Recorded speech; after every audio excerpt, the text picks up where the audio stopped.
Hello again. Many atheists assert that most of the wars and violence in the world are caused by religion. One religion which is often cited in this context is Islam, and it is ironically referred to as the religion of peace, with the understanding, of course, that it is really anything but peaceful. The name of the religion itself is derived from the Arabic word for peace, of course, salam. This is cognate with the Hebrew shalom.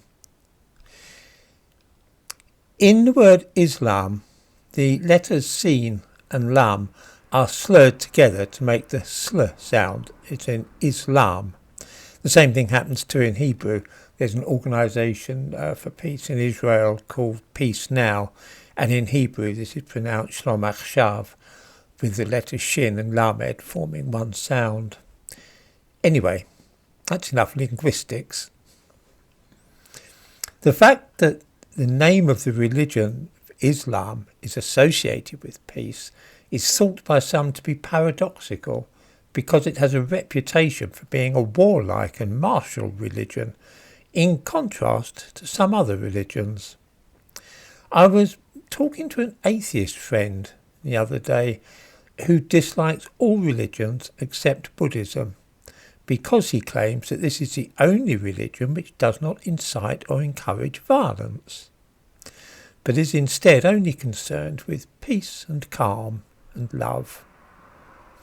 It is for this reason that some soft left-wing vegan types in the West go in for this particular religion.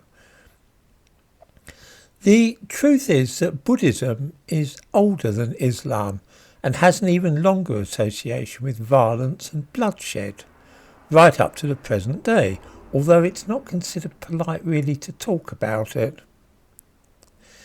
Those who talk about Zen and use the word as a synonym for peace and calm clearly know little of the history of Zen Buddhism. They remember cult books such as Zen and the Art of Motorcycle Maintenance, and that's all they need to know. Perhaps somebody should tell them about the most enthusiastic followers of Zen Buddhism, those awfully nice and famously peaceful samurai warriors. They used Zen, of course, not for maintaining their motorbikes, but rather as a valuable training aid in archery, so that they could deliver arrows more accurately to the hearts of their enemies. Nobody has ever been keener on Zen than the samurai. We remember too that most ferocious brigade in the British Army, the Gurkhas, who are often Buddhists as well. Zen Buddhism crops up in the modern world, of course. One of the things I have noticed, and it's one of those little curious things, it's the number of times that some bullying husband who murders his wife, or some keep fit fanatic who carries out a rape or something, the number of times that these men turn out to be devotees of martial arts. It's almost like one of those warning signs in a man. Whenever you see a case like that, you just wait for mention of martial arts. Of course, those martial arts, things like karate, of course, and judo, also have their origins in Zen Buddhism.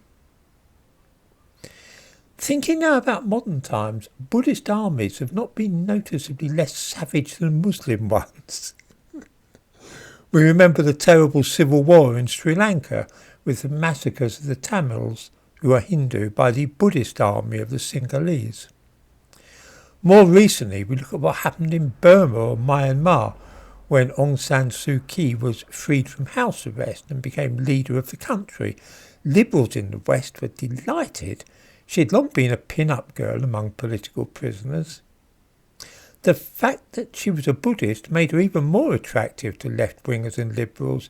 She would be a marvellous, peaceful leader. They forgot, though, that as a devout Buddhist she hated Muslims. Alas, there are many Buddhist extremists in Burma, and Aung San Suu Kyi allowed them to start a pogrom on the Muslim Rohingya people, which amounted by 2017 to genocide and ended in dreadful massacres and the creation of 500,000 refugees, all undertaken by devoted Buddhists. I chose Buddhism for this exercise, but it's possible to do such a hatchet job on any religion you care to name, from Hinduism to Christianity. The fact that this sort of thing is more often done on Islam or Judaism than it is on Buddhism is a curious matter, and viewers might care to ask themselves why this might be. As a matter of interest, I wonder if anybody watching this has ever heard all these things about Buddhism spoken of before in this way. If not, why do they think this is? Why does Buddhism get a free pass when it comes to genocide?